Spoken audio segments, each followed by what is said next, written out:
Bonjour à tous et à toutes. Cette fois, je vais aborder quelque chose qui renvoie au sexisme, hein, un profond sexisme.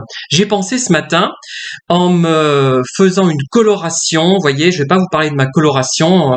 C'est une coloration assez intéressante. Ça dure 10 minutes, la pause, donc bon.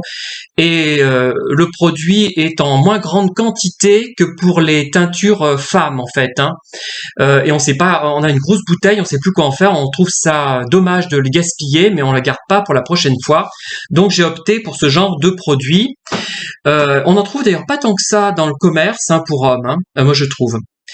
Pourquoi? Je pense que j'ai une explication. Il y a quelques années d'ailleurs, mais je pourrais pas vous dire quand. Est-ce que c'était en 2017, juste avant l'élection présidentielle Macron, ou avant, ou un peu après, je ne sais pas. En tout cas, c'est dans les années 2010, voire 2020 même, hein. Je me demande s'il n'y a pas eu d'autres choses en 2020 à ce sujet-là. J'avais vu un tweet qui montrait un homme politique, je ne sais plus lequel, je voudrais bien le retrouver, mais je n'ai plus du tout d'idée sur sa personnalité, qui se teignait les cheveux, notamment c'était du noir, un peu comme moi, du brun.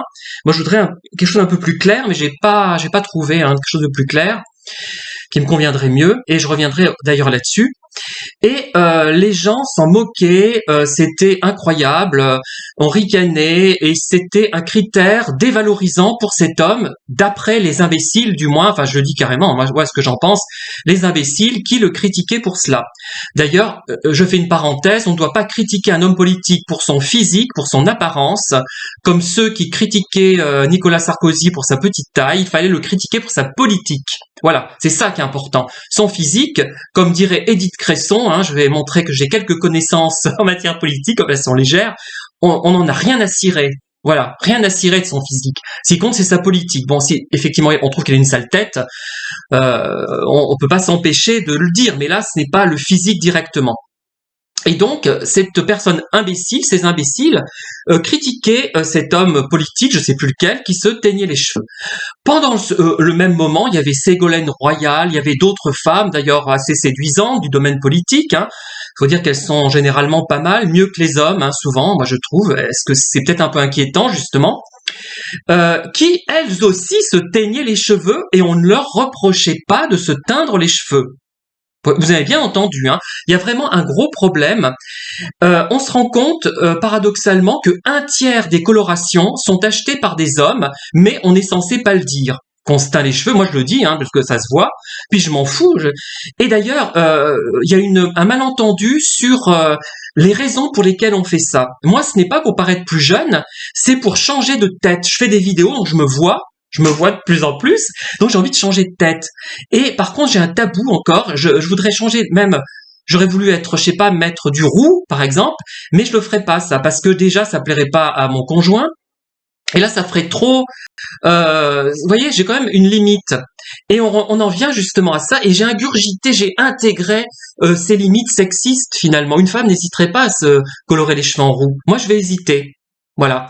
Par contre, si c'est un châtain clair, je vais le faire.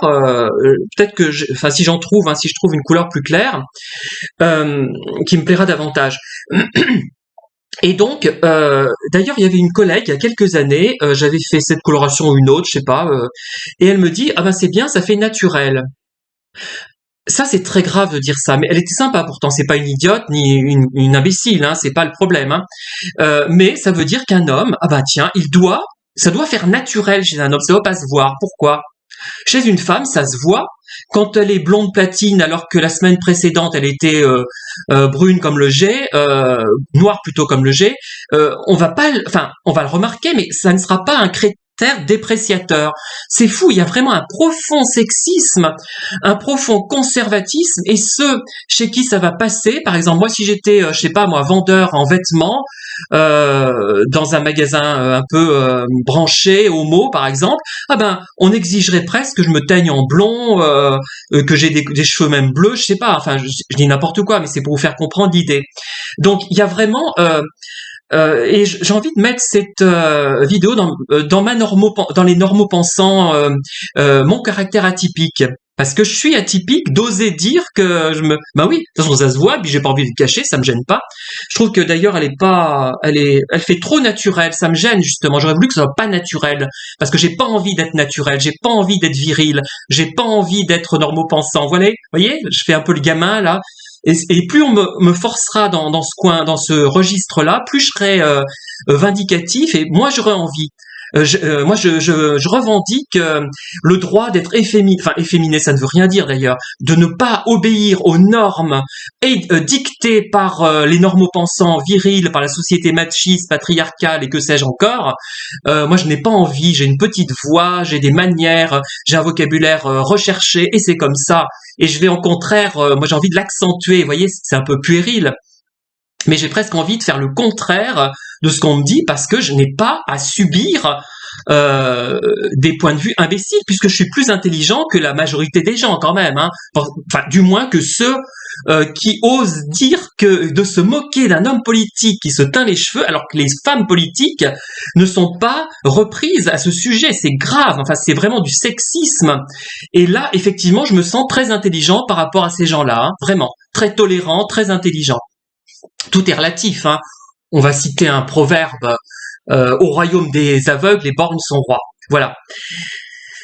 Et donc, il y a vraiment ce tabou, et pourtant un tiers, je vous dis donc 33,33% des hommes, 33% des hommes dans les achats de coloration, c'est 33% d'hommes, hein, un tiers d'hommes quand même. Hein. Et d'ailleurs, j'ai remarqué un truc, c'est que j'étais obligé de les commander sur Internet, mes produits, parce que je les trouvais pas en magasin. J'ai beau chercher, à un moment donné, j'en ai trouvé, mais après, je les ai plus trouvés. Autrement dit, les hommes ont honte d'acheter ça et ils les commandent. Mais au bout d'un moment, moi, j'ai pas eu le choix. Hein. De commander ces produits parce que les produits féminins effectivement sont faits pour des cheveux plus longs et on se retrouve avec une quantité invraisemblable de produits qu'on jette et ça donne le sentiment de gaspiller et on n'ose pas les remettre un mois après, voilà. Puis ça paraît plus corrosif d'ailleurs, hein. Voilà.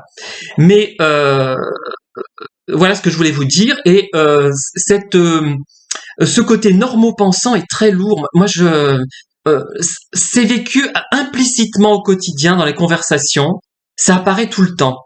Parce que moi, je me fie aux détails, j'ai une grande sensibilité, je vois immédiatement ce qui n'est pas dit. Il y a beaucoup, c'est une lourdeur, vous ne pouvez pas vous imaginer. Quand on n'est pas comme ça, si vous êtes comme moi, il y a une lourdeur de cette normopensance, de ces critères filles, garçons, que c'est, au bout d'un moment, c'est d'une... moi, ça me coupe de mes relations. Et d'ailleurs, je reviendrai dans une vidéo là-dessus.